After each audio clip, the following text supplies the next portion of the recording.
Good morning, and thanks for tuning in to episode 11 of the What's Your 20 podcast. I'm your host, EPD Special Projects Coordinator Taylor Maris, and joining me this week is Adult Investigative Units Detective Kayleigh Hastings. Welcome. Thank you. You are the first female that I've had on the show. Oh, really? Yeah, I just interviewed Shelly King, but she'll come after you. Okay. So welcome. Welcome you. being the first female. Yes, so happy to yes. have you. There aren't very many of us. So tell us a little bit about you, where you grew up, and hobbies and things like that. So I have been in Evansville most of my life. Okay. I grew up in Owensboro, Okay. Kentucky, but we moved here when I was very young. So I pretty much grew up here, went to school here, and then High school? I went to high school here. I went to the Old North Okay. on Yep. Diamond. Yes, the old one. And after that, I went to Indiana University in Bloomington. Okay. Did you get a degree in criminal justice? No, I actually got 2 degrees. I got one in criminal justice and then one in psychology, and then Okay. I minored in human development and family studies. Wow. Yeah. So was your plan always to be a police officer? No, like when I was younger, I really thought about police officer. Like I'd watch Law and Order. I'd be really excited. I always wanted to be a detective. But I didn't go that path when Yeah. I was in college. I kind of went more into the social work. Okay. When I started looking for jobs when I graduated, it just kind of opened up into that field. Mm-hmm. So I started out in mental health and social work. So I Okay. worked at Southwestern for several years with their population schizophrenia and bipolar. And I managed 2 of the psychiatric group homes there for Wow. a couple of years. And then I moved over to SWRCA, which is our Okay. Council of Aging here in our area. And I did that for a few years. Okay. And then I thought, maybe I will try law enforcement.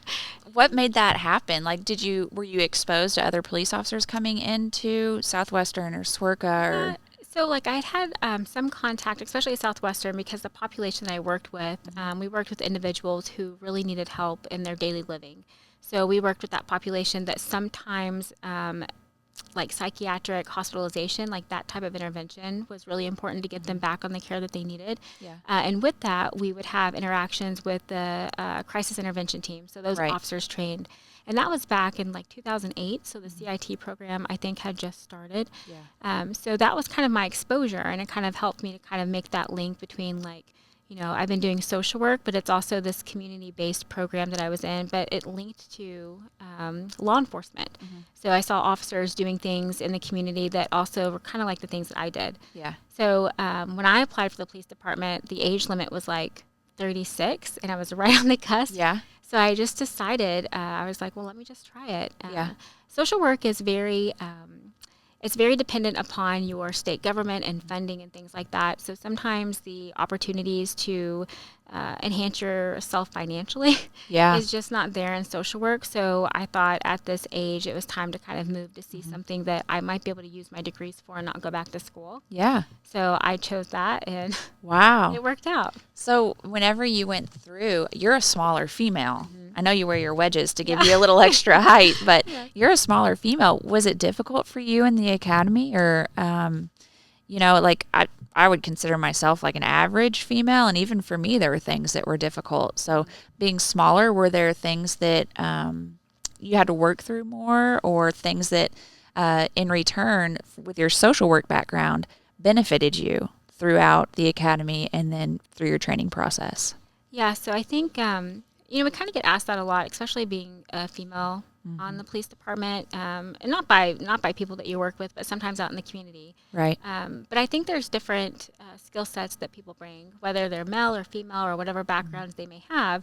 So where I might have had some slight deficits with my size, I kind of was able to make up for with my skill set as far as communication Yeah. and my background in social work and things like that. But definitely being this size can be somewhat, strength based and things like that can be Yeah. a little bit difficult.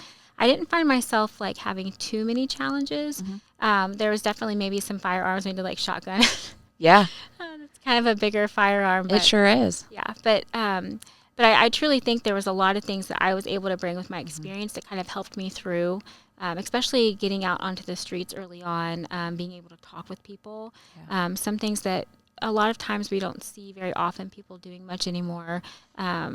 people seem to have preoccupation with social media and on their phones. And when I first started in social work, we didn't have that. So you had to like literally talk to people.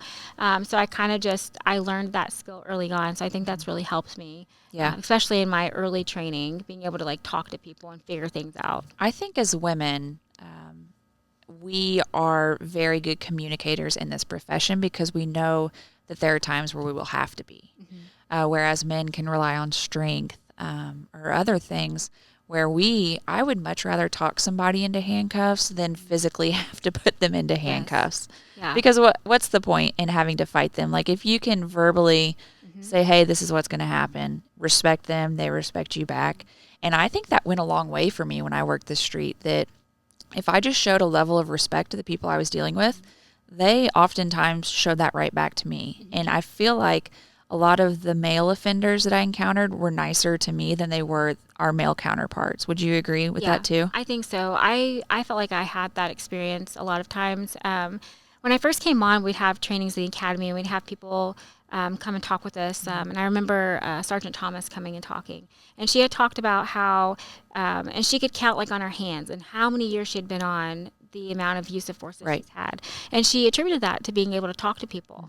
And I kept that because I always thought about that, because there are times, especially when you're by yourself, because I was in my own car for several years. In the summertime when it's busy, you're the only one. Like there were times you're the only person available in the city, and if you get something that's pretty serious, like someone's going to be behind for to help, but you're probably going to get there first and probably have to figure it out. So I think being able to talk with people and getting on their level, I think as a social worker, and my background, because I grew up kind of like on East Maryland Street. Like I grew up like not far from here. So I can adapt myself and talk to people in a way that maybe some people can't understand. And I think that's the biggest thing that I learned in my experience is that on one run or one social work visit, you're talking to a certain person, and within the next hour, you're talking to another person. And you have to quickly be able to adapt yourself and be able to talk to people in a way that they understand and make them feel comfortable. But I agree. I think a lot of times I was able to talk with people versus going just toe to toe. So after you got off probation for the police department for your first year of training, you eventually became a field training officer. Yes. Correct? Yes. Okay, I thought that was right, but that was very brief before you became a detective? Yes. Okay. Yeah, so when I was on the street, you could apply to be a field training officer in FTO after 2 years. So I did that, and then I was able to do it for about a year, not quite a year. I was able to train like 2 people before I moved in, but at the same time, like the next year, just a few months later, the openings came out for the detective, and I was like, well, let me try this, and then I was able to get that. So yeah, I wasn't in one very long, but I know that you're a very like detail-oriented person and you stick to your plans or your tasks or your to-dos. So being a field training officer, I feel like that would have been a very, very good role for you. Did you enjoy it, or how did you feel about it? I really, really enjoyed it. So at my other jobs, I was able to have like a supervisor position, and I found that I really liked helping people like learn jobs and become confident. And with field training, I felt that. It was really cool to kind of see people who started at the very beginning and maybe they were struggling or maybe they needed help, and trying to help them feel a little bit better about what they're doing. Because this is it's not the easiest job in the world, and training is really hard because you go from the academy and then you get out into field training, and it's like you have to do well because you want to be able to pass. And so your field training officer is a huge role in your career. They can kind of make you feel really great about what you're doing and give you great pointers, or it can be kind of just a really uncomfortable few weeks. If you and your FTO don't really vibe or anything. But I really enjoyed it. I really, really enjoy the FTO program. I think it's a really great program. It's a great asset to our department. So I was grateful to be a part of it. And I think every officer remembers who their field training officers were. Oh, yeah. No matter how long you've been on the department, you will remember all 4 or 5, depending on what year you came on, the officers that you had and the experiences that you had, whether you enjoyed it or didn't enjoy it. And so I think that's one of the most important positions on the department, because as every other agency, you need police officers, and you need police officers that do the work correctly. And so training them, that's where it all comes from. So I admire you for taking on that task. And even though it was a short time before you promoted, that you did it well and enjoyed it. So when you applied for detective, is that something that you like pictured in your head you doing on the police department at some point, or did you have a goal you wanted to succeed at, or where did the detective work come in? So I've always wanted to be a detective. Like when I was really young, I always thought about I want to be a detective and I want to solve crime. So when I got onto the police department, I always heard like when you're on the street, use this time to help develop your skills. Use this time to develop your paperwork and your communication skills because everything gets looked at. So it was an eventual goal for me to apply to be a detective. I've always wanted to do it. So I try to utilize, like when I would go on hard runs or I would do something that was a little bit difficult, I would use it in like a training exercise for myself to help prepare myself or to make sure my paperwork is in line and not just for, to make sure that I had a great case or what it might be, but I knew that at some point someone would be looking at it. So it had always been a goal of mine. So I was hoping that the opportunity would come. I didn't know it would come up so soon. And I definitely didn't think that I'd be accepted as a job because there was a lot of people that had applied. So I remember getting the email about the application process, and I saw all the list of people on there, and I almost withdrew my name because I was like, there's absolutely no way.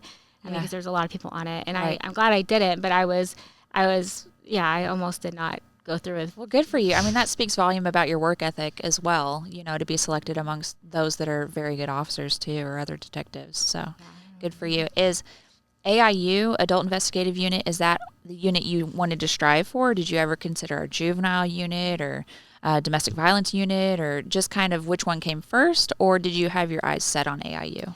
So I think like I definitely have interest like in some specialty units that I had looked like when I was training that I had heard about. I was like, oh, that'd be interesting. But I knew that the adult investigations kind of took like a whole bunch of different types of cases. Yeah. So if you don't have a specialty case, it's going to go to AIU if it's a felony.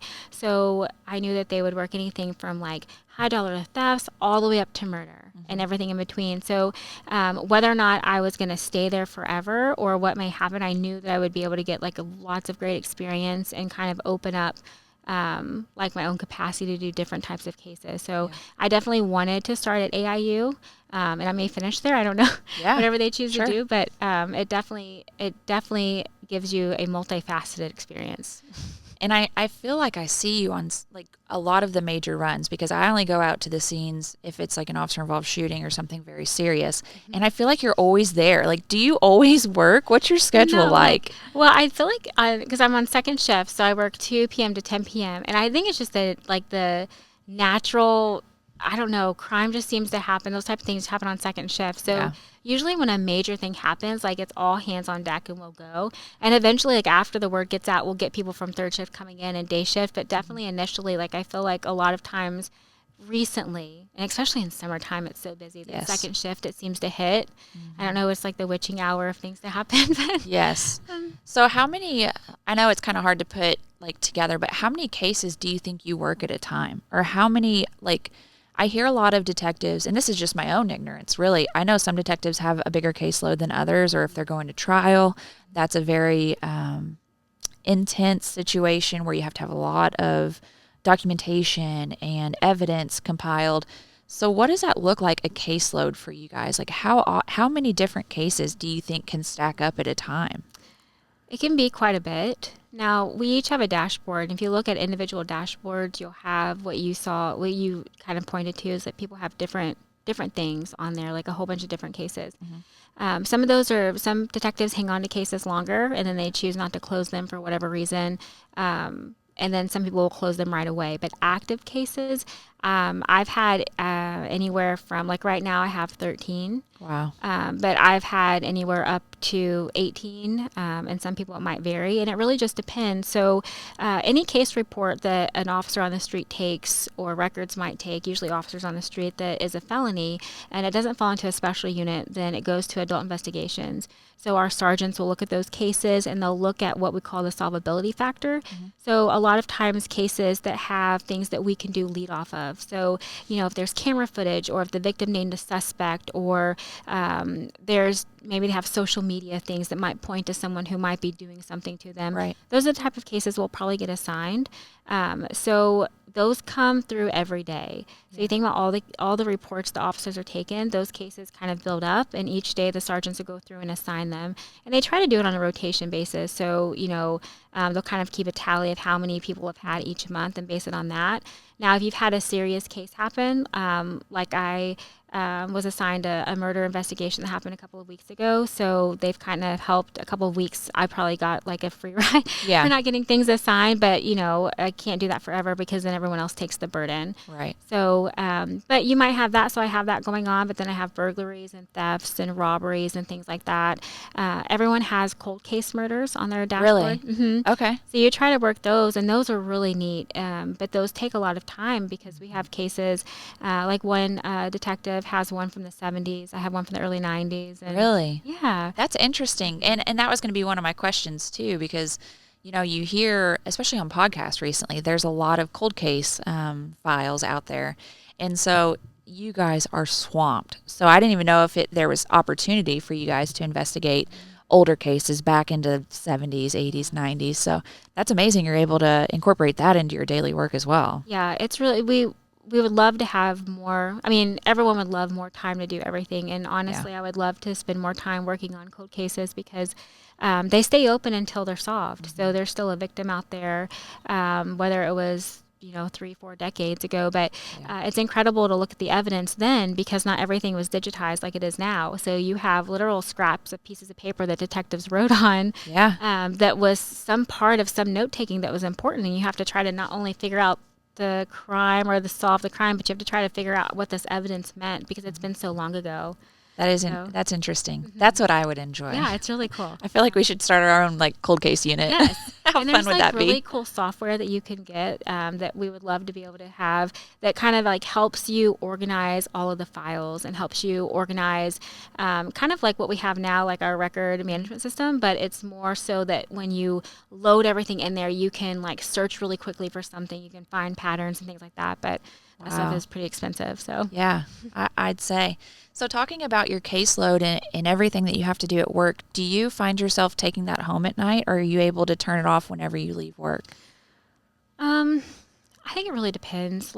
There's some cases that really stick with you, and they may not be big cases like these headliners that people see. They might be something where you have a victim, and you just really, really want to help them figure out what happened, or you find yourself in people a lot. So the victim of a crime, you think, what if that was me? Right. No matter what I find with victims, and I found this in social work, no matter what someone has done in their life, they're coming to you because they're having a really bad day. Yep. And they've entrusted you to help them solve whatever it is. And, there's sometimes we just can't. Mm-hmm. And that kind of you take that home. And then you have bigger cases that that there's so much weighing on it. When you have a murder or you have a robbery or things like that, there's so many moving parts and pieces, and you want to make sure you keep it all right because when you go to trial, you're in charge of keeping all that.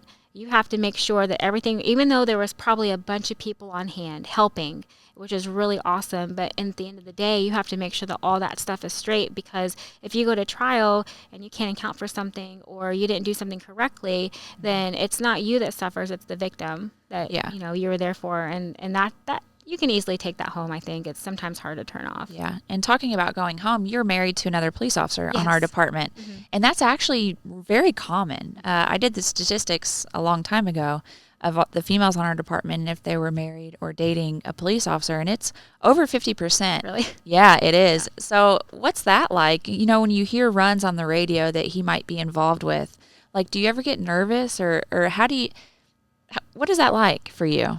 I think that it's a blessing in some regard, and then in the other regard, it can be kind of if you want to look at pro and cons, maybe a con a little bit, but it definitely, I think it definitely helps. Mm-hmm. So when you're a first responder, and I know everyone who has jobs has a stressful job in every way, but speaking from me being a first responder, trying to go home and talk to someone about what happened, they're not going to understand. Sure. Really.